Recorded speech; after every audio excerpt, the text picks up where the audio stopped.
सार्थ तुकाराम महाराज गाथा अभंग 1055.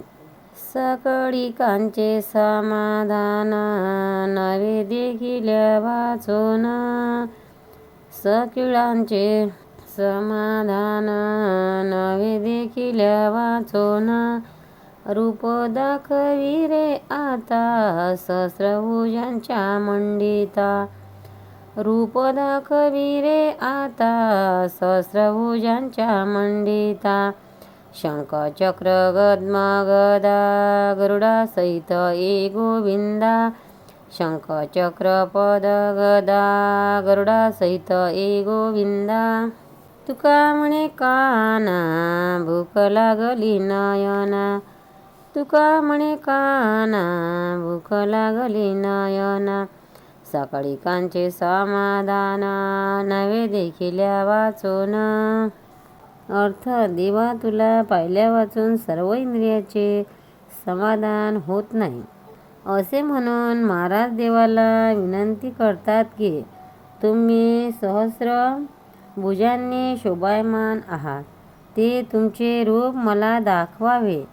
पण तेवढे रूप पाहण्याची माझी शक्ती नाही, म्हणून तुम्ही शंख चक्र गदा पद्म धारण करून चतुर्भुज रूपात आणि गरुडावर बसून माझ्याकरता धावून यावे.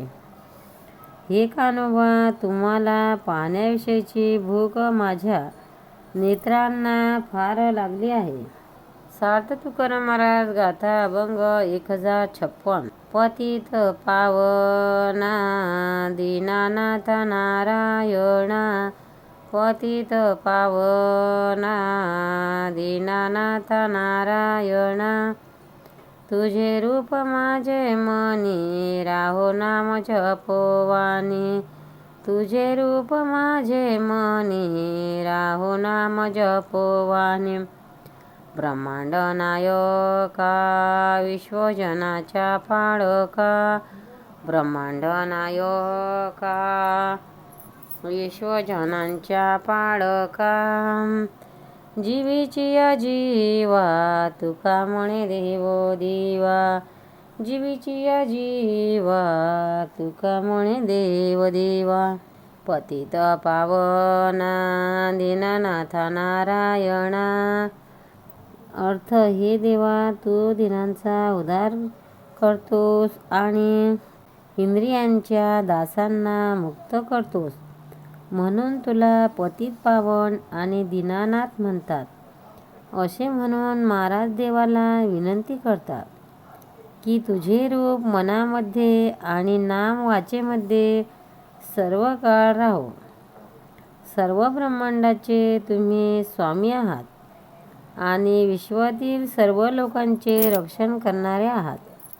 तुम्ही सर्व जीवांचे जीव आणि देवांमध्ये श्रेष्ठ देव आहात. पंढरीनाथ भगवान की जय, तुकाराम महाराज की जय. भक्तांनो, व्हिडिओ आवडल्यास व्हिडिओला लाईक करा, शेअर करा, सबस्क्राईब करा. तसेच बाजूला असलेल्या बेलवर क्लिक करा, म्हणजे याच्यापुढील सर्व व्हिडिओ तुम्हाला सर्वात आधी मिळत जातील. जय श्री कृष्ण.